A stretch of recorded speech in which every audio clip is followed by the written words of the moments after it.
does Big Brother see while he is watching? Simon Menner is talking to you about this, uncovering images from the secret Stasi archives. He was born 1978 in southern Germany, and now he lives and works in Berlin.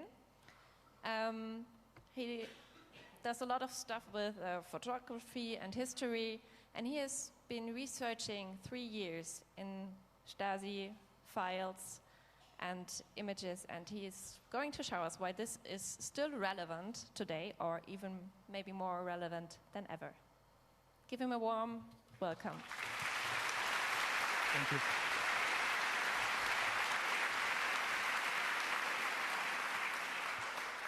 So I was told to use this other than the lavalier mic, so I hope it works. First, a disclaimer, I'm an artist. I'm not an historian, so my approach to the material I'm going to show you is somewhat different from what you might expect from a regular historian.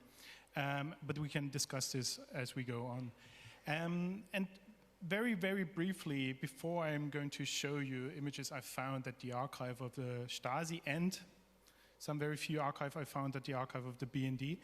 I'm going to show you 3 bodies of work that brought me to my interest in the Stasi files. Because, I'm a trained artist, I'm a photographer, and normally I'm doing things like this. And I'm very interested in the relationship of perception, or what perception does within the context of modern conflicts.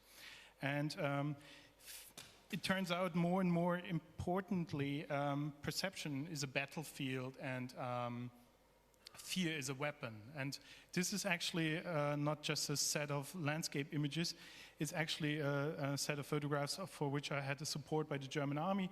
They supported me with snipers. They were hiding in the landscape and aiming at the camera and therefore at the viewer. Which is, okay, of course, so the sniper would be here.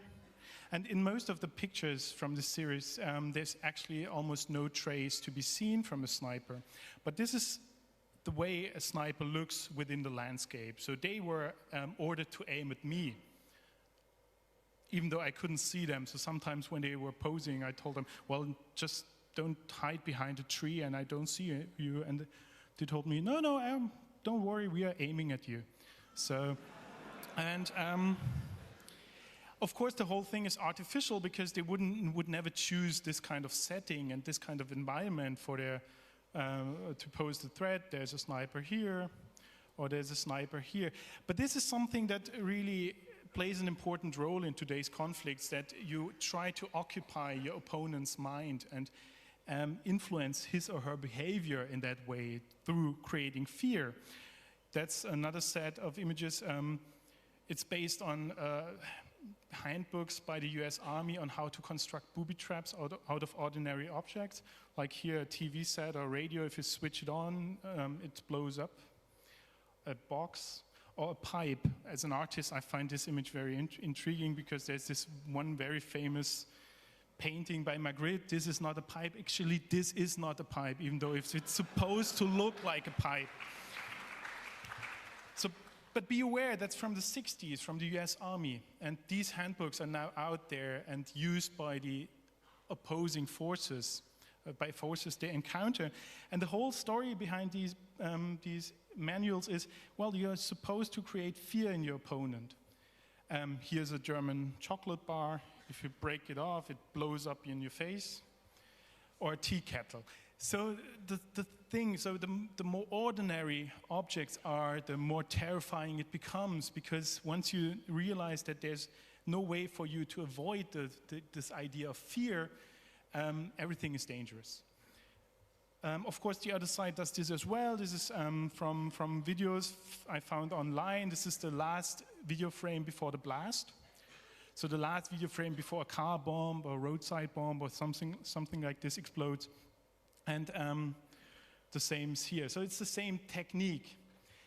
And the more research I did on this big topic of fear and perception within conflicts, I started to think more and more about the topic of surveillance, because the interesting aspect would be to look at images of surveillance, because that would show us these mechanisms from the other side.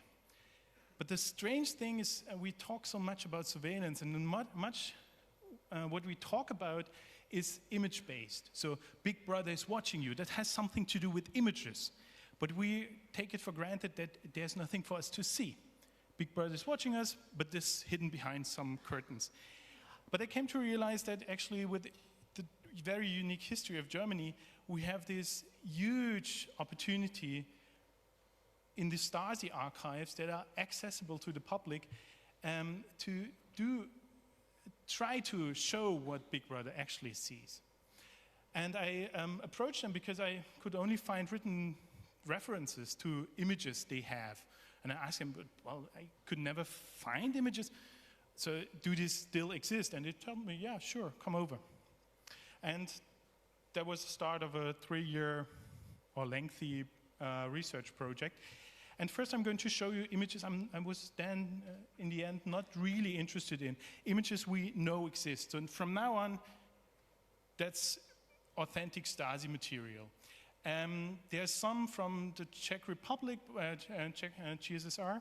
I'm going to point them out, and in the end, there's some from a BND. I point those out as well. That is something we expect to see. It's like shots taken through buttonholes and surveillance in the streets, or that's the US Embassy in East Berlin, and the entrance doors were all under constant surveillance with photo cameras and video cameras.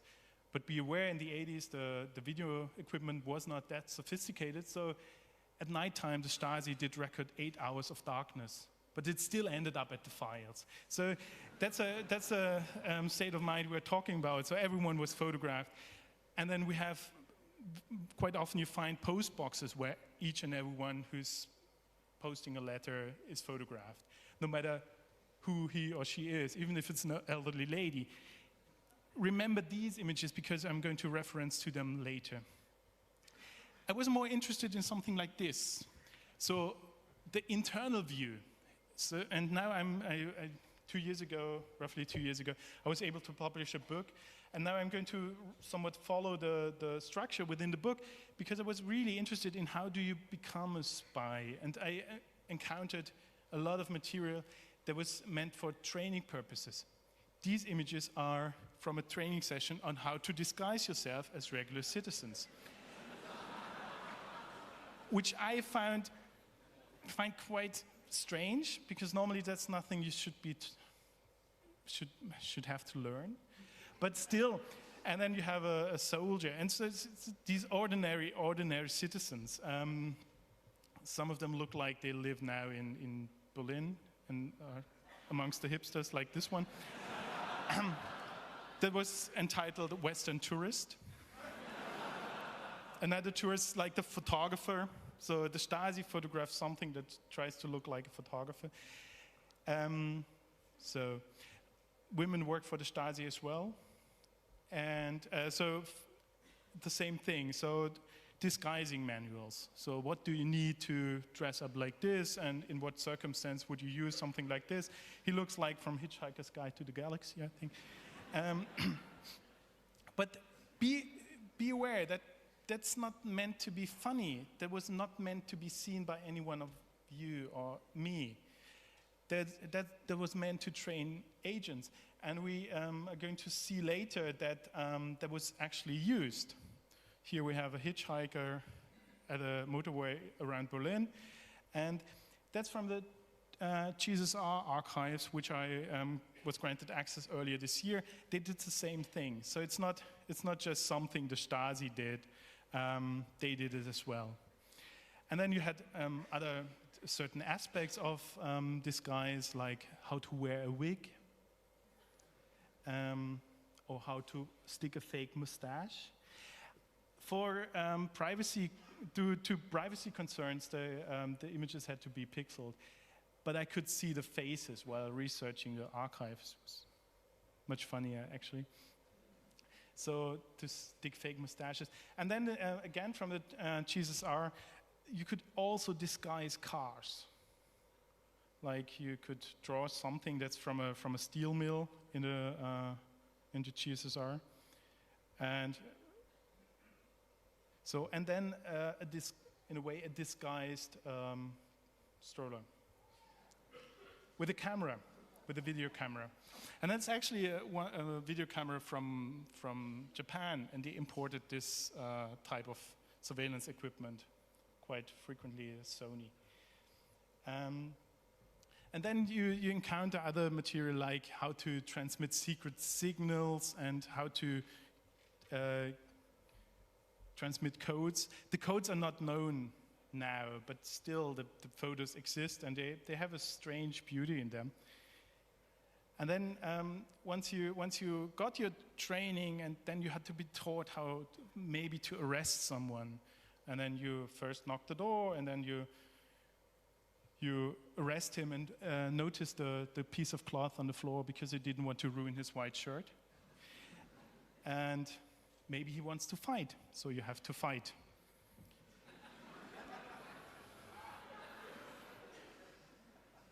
But the Stasi always wins. And again, the GSSR, they took things very seriously. Things there seem to be escalating much quicker. So you have to shoot people. Ooh. And then again, it quickly escalates and he has to be shot. And then now, when you know that, you have to be taught how to follow people around. And sometimes you find these very elaborate stories where you follow people around. That's just a very short exception. So she's at the bakery, and then she goes to a doctor's office, which is already something Stasi maybe shouldn't know, but still, and then she does a phone call, and here you see she's smiling at the camera. Of course, the whole thing is staged for the colleagues. But this sometimes is very lengthy. You see this guy shopping and walking at Alexanderplatz and meeting another guy, and it's like a photo love story in Bravo, really. It's like then they take the car, and he gets off the car in the middle of the woods, and he walks, and another car comes, and then they meet. And why do you take such pictures? What's the point of that? But still, that ends up at the archive and is part of the training operation. So now the training's done, and this then is a real surveillance photograph. You see a black arrow. That's supposedly the person they were shadowing. And then you see, okay, now we are not in the training manual again, but we are already one step ahead. And that's then the real material. He or she is followed around the country. And then also, again, Czech Republic, you have like ordinary citizens being shadowed entering a house. So, and after with the shadowing comes also the breach of privacy. And here we have the room of a teenager, which looks very innocent to us, but I'm very positive that, I guess it's Guy, he never entered university in East Germany, due to the fact that they could prove that he was a fan of Wile E. Coyote and the United States, or so they thought they could prove. And they took such images as evidence for your thinking, which is a problem of a surveillance operation, I would argue. And then here we might have I don't know if you see it, that might be the biggest Madonna fan in all of communist Eastern Europe. Same thing.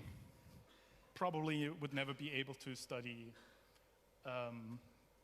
law or medicine or something like that. And then you have frequently, cover your eyes maybe, frequently you have images such as this, and that was classified as Western pornography. And the funny thing about this classification, very often you find files that read Western pornography and the photographs are missing. So someone went to this apartment, documented everything, archived it, maybe the guy was prosecuted, and when no one was looking, they took the pictures. Which then shows the absurd nature of the system. Then this for me, this is a very key image, and it's a set of images. But this is actually one of the images that brought me to contacting the Stasi archives. I read about those images. This is a Polaroid, as you can see by the white background. And as a matter of fact, the Stasi frequently purchased Polaroid films or confiscated Polaroid films sent to East Germany. And the reason for that was when they broke into people's homes, and you should never find out, the easiest thing was you break in, you look around, what looks interesting, you take a Polaroid, and with the help of Polaroid, you are able to put everything back into the original position. So this is an absolute brutal image, because that shows the deepest possible breach of privacy imaginable. And most people, in fact, never found out that their apartment was searched. And that was absolutely illegal, even in East Germany. And so it was very revealing. Last year, a German TV station thought it's a clever idea to hook me up with a former Stasi general. And I told him about the Polaroids, and he said, yeah, but please keep in mind, I never broke into people's apartments. I said, yeah, well, did you order it? Yes, I ordered it, but I never broke into people's houses. And I said, what stupid excuse is that? Who then is responsible? Because normally the excuse is always, I was ordered to do. And his excuse was, yeah, I just ordered them. I don't really, why would they do it? So see, I just ordered it. It was not my intention. So that really was revealing to me, like the state of mind within such a system. So you have folders and folders and folders of those Polaroids. And when they found something incriminating, they might have returned a few days later with the police and a search warrant, because they needed a search warrant, even in East Germany. So, and then now we realize that, well, that's, even though it looks funny the way they disguise themselves, it's meant seriously, and it's a terrible, brutal system, which you also see in these images from the GSSR, where people are forced to stage their own attempt of fleeing the country. So they were made to stage the thing they were arrested for. Even the young child was made to reenact their failed attempt to flee the country. And that is brutal. And so sometimes you find images that are completely out of any category, like a guinea pig. I told you earlier to think back of remember the post box with the old lady. That's an image from one of those files. So you have a shot, a surveillance operation of a post box. You see it's taken from a high angle and maybe out of a private apartment. And then you have this shot after shot after shot after shot, and two pictures of this guinea pig. And then the surveillance operation continues. And what I read out of that is he was in a private apartment and was bored. And they ran this guinea pig. And he lies flat on the ground, takes two shots, and then continues the surveillance operation, knowing that the material is going to end up at the archive, and gets his archive number. That's German bureaucracy, I guess. So very revealing. So who are these guys? That's actually a British spy. There were some officially registered Western spies within Eastern Germany. The Russians had the same thing for West Germany. And the Stasi's job was to follow them and document what they were doing. They couldn't do anything to them, they only could document it. And you find many of these images, like a spy taking a picture of a spy in an endless circle of surveillance. And what's very revealing is the fact that I tried to gain access to their material. It's still classified. I'm very positive I know what the image shows. It's pretty much the same thing. But so I try to understand what these people are thinking, but it turns out even though they were fighting each other, they seem to share a very common state of mind. But so that looks like the end point of surveillance. No, it's not. It's one step further is Stasi agents watching Stasi agents watching other people. That's a triangle of surveillance. Yeah? So common as well. Just never be sure about your colleagues. They could be up to something. So better spy on them as well. But then I present you the absolute high point and end point of surveillance, which is the surveillance selfie.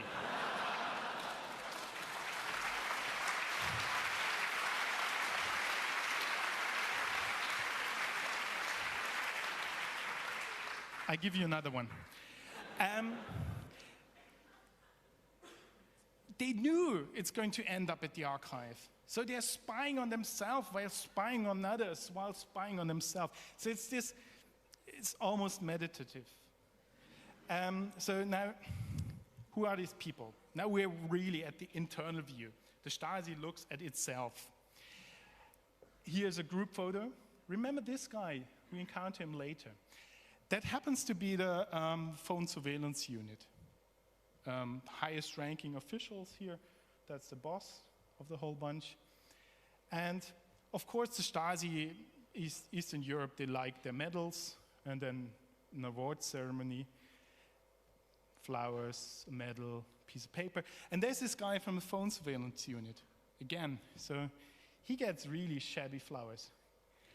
And piece of paper. That's odd. See this?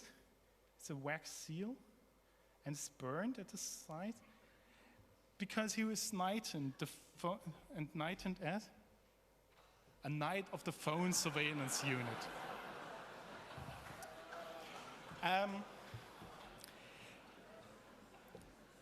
See this? To the non-Germans, that's an abbreviation symbol for a code of law in Germany. Outside Germany, that's not widely used. He knew that they were breaking the law, and they're mocking it. They're mocking it with this ceremony. So now here, you are the knight of the phone surveillance unit. Congratulations, ha ha ha, what a good joke. Another set of images, which is very revealing, is this. Strange finding in the Stasi archive. A strange combination. See, the bishop and a soccer player, and back there with the blue shirt, that's a party youth member, and then see the ballerina there? Strange. The guy in the suit, it's his birthday, and he's the boss of them. These are all highest ranking Stasi officials. And they surprise him with a birthday party. And the surprise is to dress up as those people you put under surveillance. So see, party youth, soccer player, another soccer player, the ballerina, beautiful, very beautiful. Soccer fan, of course, you have to put them under surveillance. A doctor, of course, who cares about the right to be quiet of doctors. A judge, of course, you have to put the judges under surveillance. And then that is this disguise or dress up hardly to be understood outside Germany. He's dressed up as a peace activist. And he wears this swords to plowshares, Schwerter zu Pflugscharen sticker at his head, and some other peace stickers there, and he is very proud of himself. Why is that? Because it was such a successful costume. I think, where did he get the costume from? The easiest thing for someone like him would be to take it from someone they put in jail. Because you could at least lose access to university for wearing one of these stickers. At least, or you could serve some short time, but some time in jail. You could lose access to good housing and everything. Why is he able to mock it? Because he's the one who would decide whether or not you lose access. And this is the terrible thing about these images. They're very revealing. I am very fast, I'm sorry. So so these images are now, 25, 30 years old. Why do I think these images are still relevant today? It's because of something like this. There was a short period after the fall of the Berlin Wall. So the wall fell in November 9th, and the Stasi wasn't dissolved till early January. So there was a very short period of time where the Stasi could actually try to destroy material. They managed to destroy a huge bunch of material, not very important set, except foreign espionage. That's almost gone. But if it would have been up to them, that would have been the fate of all these images. Destruction. We would have never been able to look at these images. And even though we don't know what these images stand for, maybe that's a group of gay men and they infiltrated it and it was compromising to one of their colleagues that they infiltrated it. They did things like that. But they tried to destroy it. So 25 years after the fall of the Berlin Wall, even more now, why do you still think this material is very relevant? I'm going to show you something that's even more special and more rare than the material I showed you just now. It's this. Over the course of approximately a year, I tried to convince BND to grant me access to their material, which would be amazing because in Germany we have this one society with the two opposing systems. So the view on the Cold War would be absolutely astonishing if we would be able to look at all the material. And after a year, they got a call and told me, yeah, we got something for you, come over.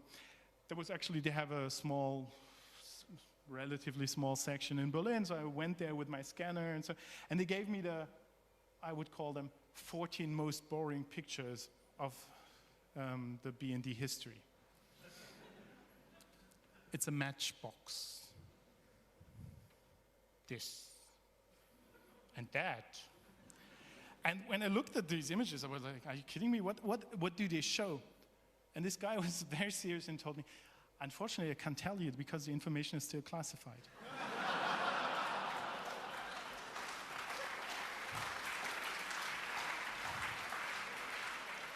But back then, he told me, yeah, as far as he knows, these are the only images they ever released.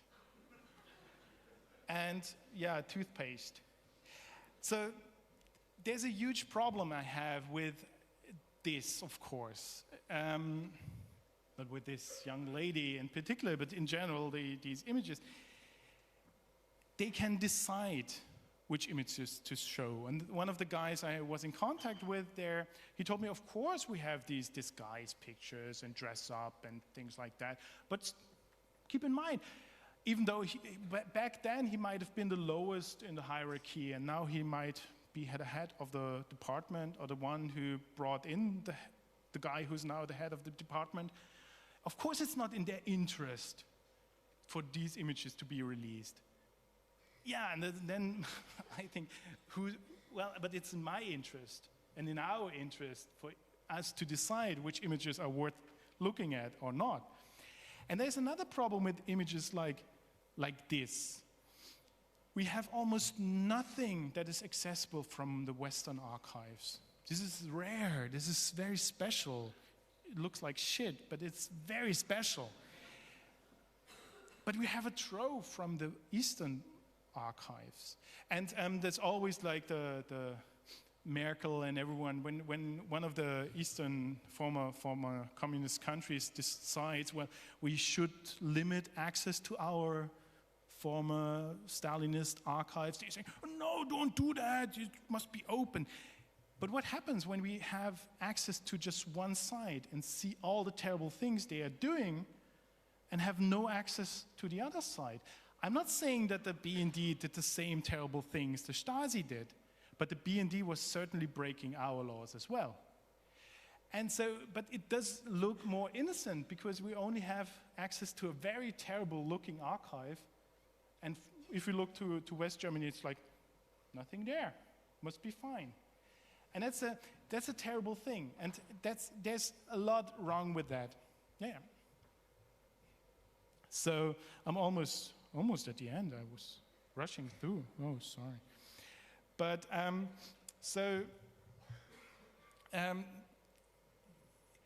can show you two.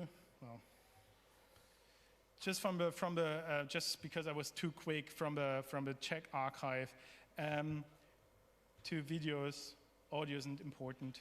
Oh, sorry. Maybe that is not going to work. It seemed things escalated much quicker in GSR than.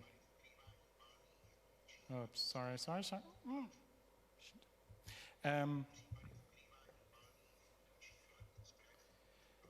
Life in the GSR must have been very dangerous.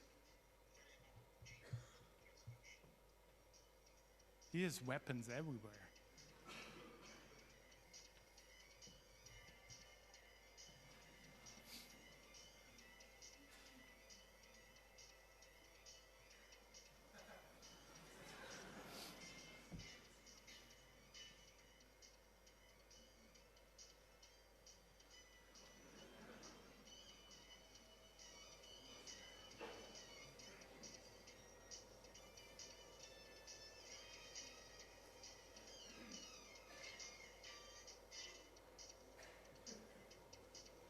But the best thing comes now.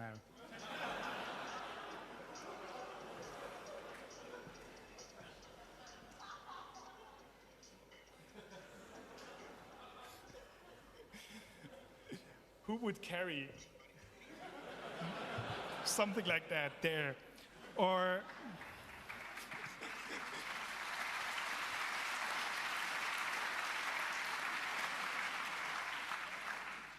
and just if you wonder how, that's a very long film. That's just a short part of it. If you're ever attacked by someone with a chair. Nee, das ist nicht wichtig. Das Audio ist ganz furchtbar. So that's like the 6th or 7th time he shows that. And now he shows it again. And then it's going to be used, but look closely how it's used, the technique they just learned. So, yeah? So, okay, do this the next time you're attacked by someone with a chair. Yeah, so? Okay, now he's going to be attacked by a chair. Watch careful, he implements it quite properly.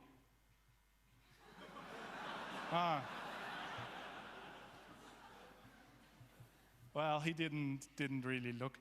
And things always, there's a long film and always escalates very quickly. And then here's the most, two very long shots, and you're supposed to spot them, that are unnecessarily long.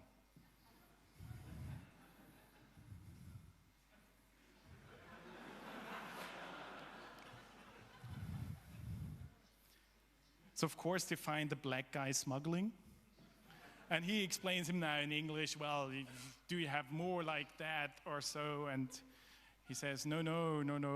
And still the porn is still in the shot, you know.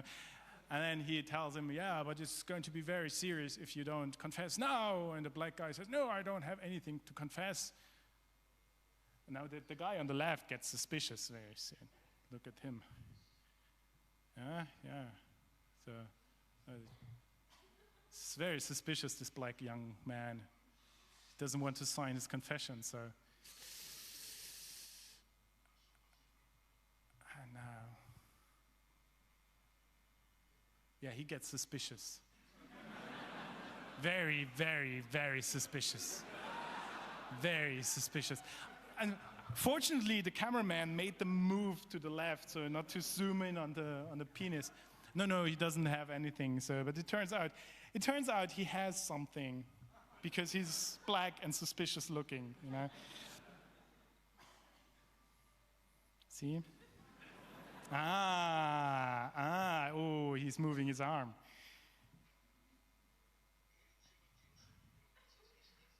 Yeah.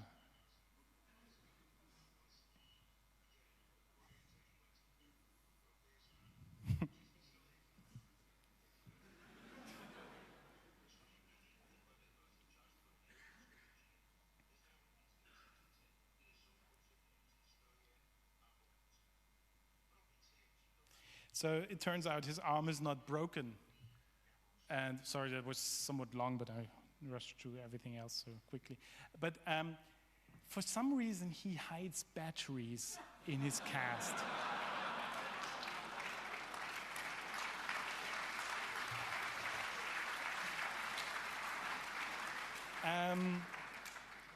So you couldn't hide that. So you could bring in the watches, but you better hide the batteries, because that's woo. So yeah, any questions?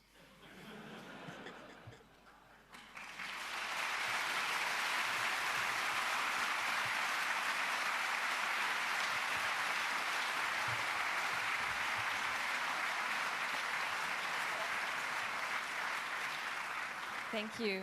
I hope you got what you paid for. I don't know.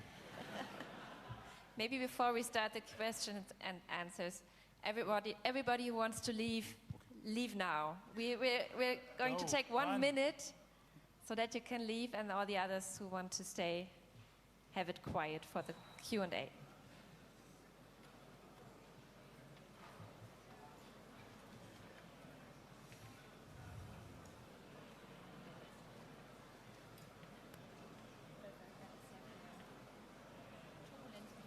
Yeah.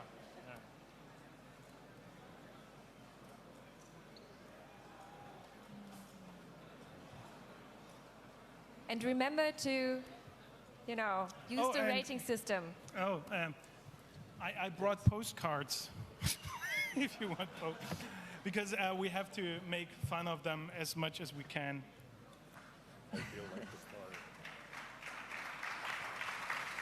It's all the same motif, but take as many as you want, if you want any.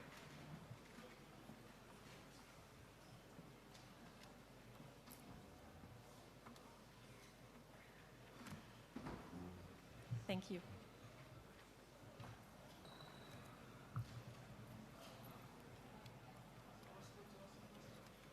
With a microphone, I guess. There are 2 microphones for the questions and answers. No, 4 even, if you need them. 1, 2, and we have questions from the internet.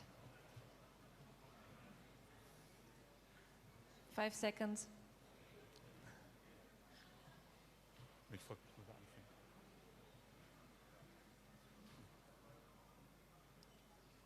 Okay, so we will start with you. Yes, just a short question, please. First of all, thanks for the wonderful talk. It was very, very interesting. Can you give us the title of your book, please? Oh, yeah, it's pretty much top. So Google my name, or it's available in your local bookstore, or if you want, Amazon. It's still available, but not that many copies left, so you should all get it as soon as possible. It's just Top Secret and then Simon Menner, or just Menner. My family doesn't write that many books. Thank you. Over here. Would you be so kind to to show us back that photo with the Coyote Ugly and American flag? Because I thought I saw Yugoslav Air Transport logo on the yacht. There you see it. Oh yeah, here. He flew with, now it's called Air Serbia, Huh. but yeah. That must have been the reason, Yeah, right? It must have. I just wanted to check that out. Thanks. Sure.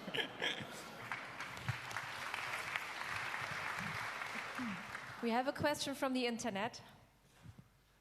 Yes, Frankie too is asking, how does this compare to today's surveillance? The problem is, in a way, that's a treasure trove, but it's a very weird one. If I could decide, freely choose what material to look at, I would definitely try to look at the last 2 weeks of NSA surveillance, like we all would. But that is as close, unfortunately, that is as close as we can get to this kind of material. But keep in mind, back in its days, the Stasi was as sophisticated, at least as sophisticated as the BND. In fact, they were more advanced in the technologies they used. And the Stasi would definitely use the same techniques BND and CIA and everyone else uses today. They would try to listen in on our phone conversations. that might not be the right material to look at from a technological point of view, but I think this material is very interesting and important if you want to find something out about their state of mind, and which is absurd. But keep in mind, so the excuse you hear from the NSA, they just want to protect the law, and that's why they're breaking the law. That's an excuse you regularly find with the Stasi as well. And you find parallels, and that's why I think it's very important to look at this material, even though it's very old. But back then, so in the whole archive consists somewhere between 1 and 2 million photographs, which is absurdly little. If you think that the system was in operation for almost 40 years, that's 50,000 pictures a year. They had 85,000 agents. And from today's standards, that's nothing. But today, they would be far more sophisticated, I guess. Thank you. We have a question over there. Is that a question? Yes. So firstly, thank you for your talk. So you showed that some of this archived information had been destroyed, or at least attempts were made to destroy it, and much of it was, but there was still a lot left for you to look through. What happens in future generations when, given that now surveillance is done all digitally, you said that the Stasi had some number of weeks from when the wall fell to when they had to actually disband, and they had time to destroy things. Given now how quickly and easy it is to erase digital information, what do you say to the people coming after you in future generations who might want to try and find similar things in dissolved surveillance organizations? I mean, are they completely stuffed? Unless there's going to be a revolution, they are not going to be able to look at anything. That would be my guess. Because you need this abrupt shift in the whole system that pretty much decapitates this operation. And so they've lost everything, and now it's frozen in time. And the guy at the BND told me, well, it's up to us to decide what we reveal and what not, because we have a veto. Of course, nothing is then revealed, ever. And so as long as this stays the policy, and it is the policy currently everywhere, from what I understand, you're not going to be able to look at anything. I'm not very optimistic in that respect.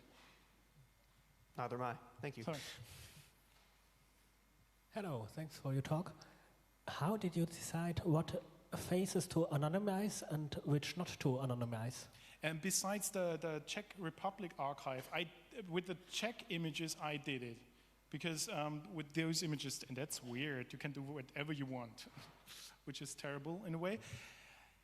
The Stasi images, the archive had to decide it, and they had to decide it on the basis, when you work in an official position, under German law, when you work in an official position in times of historical importance, like that, you lose your privacy rights. You don't share the same privacy rights. So once we could find written evidence that a person shown in the image was working for the Stasi, like him or her, they lost the right of privacy. If the slightest doubt remained, it had to be pixeled. So it wasn't done by me. So German privacy rights are very strict. Thank you. Sure. Just quick question. You said when you talked about surveillance, watching each other and surveilling each other, that this would be something like the highest state of surveillance. But in a sense, don't you think there's now a much higher state, and also that before things were much more clear, everybody knew that there was a regime trying to stay in power and tried to put down everybody to kick him off.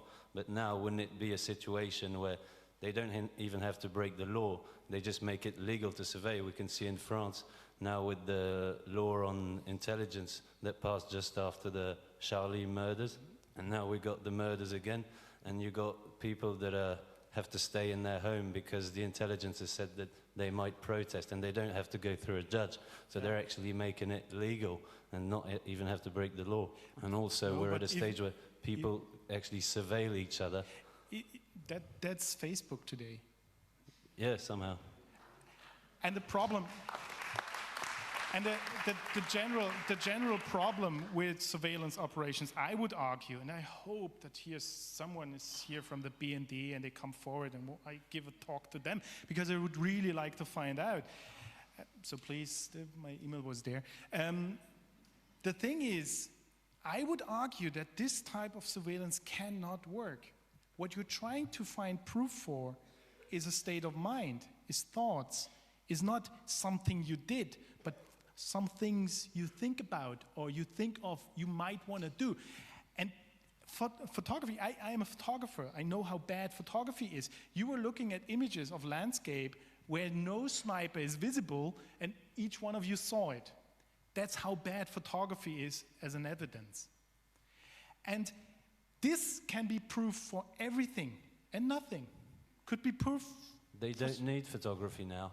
If you look what happened No, in they France, use just it. write a paper to the préfet de police, and he just says, "Okay, they're dangerous," and tells them you have to stay at home because there Yeah, might be a but protest. still, they need proof or evidence for They something don't. like that. It's Maybe just not. the intelligence services. But the Read the weird thing is, newspaper. now you leave behind such a trail of evidence yourself that could be read somewhere in the future. What happens in 10 years when in the US, like with smoking, drinking isn't socially acceptable anymore? What happens to you then with your Facebook entry that's 20 years old then? It's a weird system. But We have another question from the internet. Yes, somebody from the internet from IRC is asking if you have tried to contact other agencies. yeah, like the BND, and which was not very successful, and with these spies taking pictures of spies, I tried with the British Archive. I know these pictures still exist. I know where they exist, but sorry. And with the Czech Republic, I was asked by the Goethe Institute to approach them, but that was very difficult. That's too lengthy to explain now. It was very difficult working with them language-wise and because of the structure of the archive itself. But they were very open. And so if you want to do more research on something like this, go to the Czech Republic first because it's much easier to work with them on a bureaucratic level than with the Germans, but the Germans are in a way more organized. Well, that's the Germans. It's the Germans. Your question. Oh no. How hard was it to get the material, although it's not classified anymore? How much time did you invest? The hardest time was the waiting periods in between requests because it's German bureaucracy, it takes forever.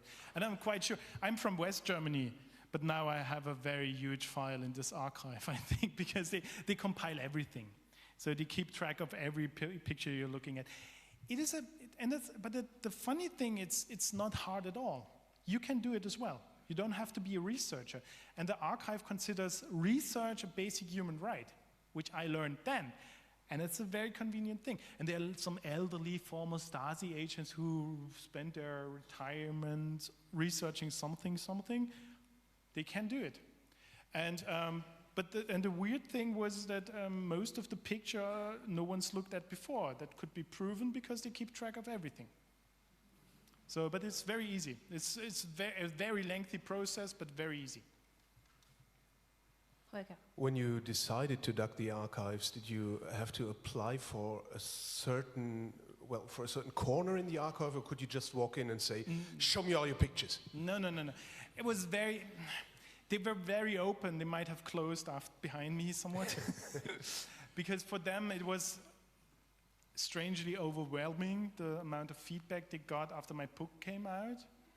And they want to be left alone, I think, so, in a way. You have to formulate it quite clearly. And what exactly? Your aim or what a you theme? want to look at? A theme. But for me, since this was new back then, for them as well, it was like surveillance and photography, which is a very broad topic. Now they receive quite a few requests that stated, we want to see what Simon Menner saw.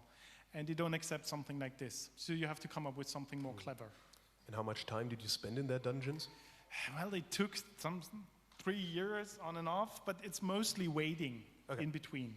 Yeah, but so be patient if you want to do something like that. Okay, your question. Modern state agencies, including the NSA and the BND, have this mentality of collect it all passive intelligence, and it has this ability to minimize the impact and the damage, and that there's no human eyes, say, looking at specific pieces of surveillance. Of course, we know this is not true. It's and they can zero in when they want to. But this makes it very difficult, I think, to, as an archivist, how do you try to understand the state of mind when you have so much data, possibly unprocessed data, and how do you get into the mind filtering through this bureaucratic censorship of not just no documents, but 100 million documents? Yeah, you have to be. One has to be very careful with such material because you look through their eyes, and that can be dangerous.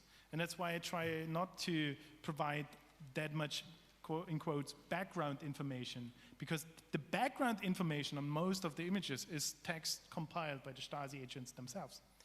So there's already guilty or not guilty written in the text.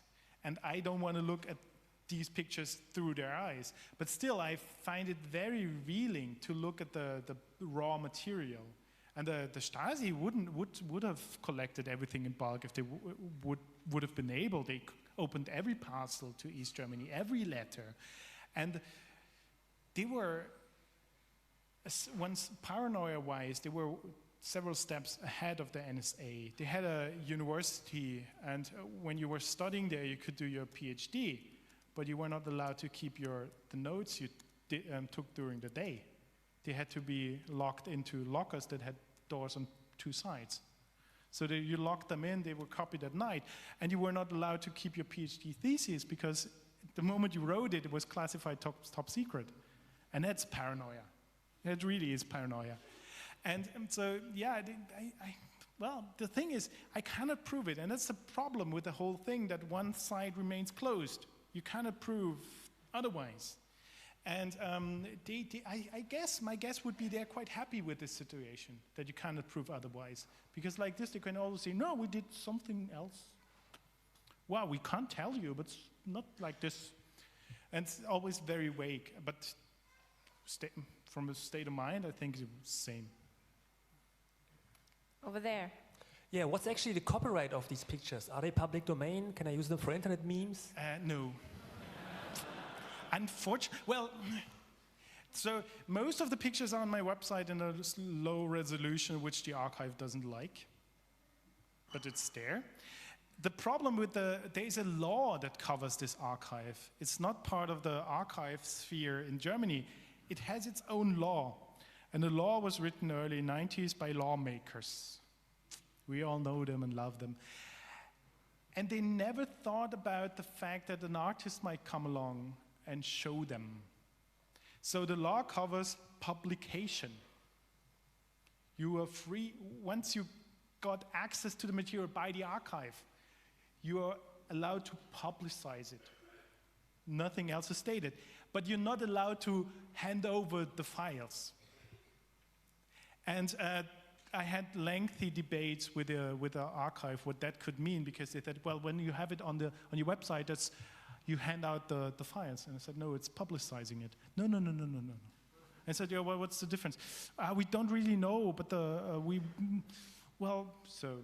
yeah, tricky. And there's so many people copied it from my website, so it's out there and gone, which I think is good. Having a look at my watch, I think we have one more question here and two here. So. And I'm here the next 3 days, so look at me. Yes. I might not remember your faces, but you might remember my bald head, so talk to me. We'll start here. Were you able to access files other than images, like audio recordings of the phone surveillance, for example? That's a very tricky thing. You could listen to those, but getting them is almost impossible, because the German privacy laws again, and their argument is, well, they could give you something, because whenever you speak, you could reveal something private.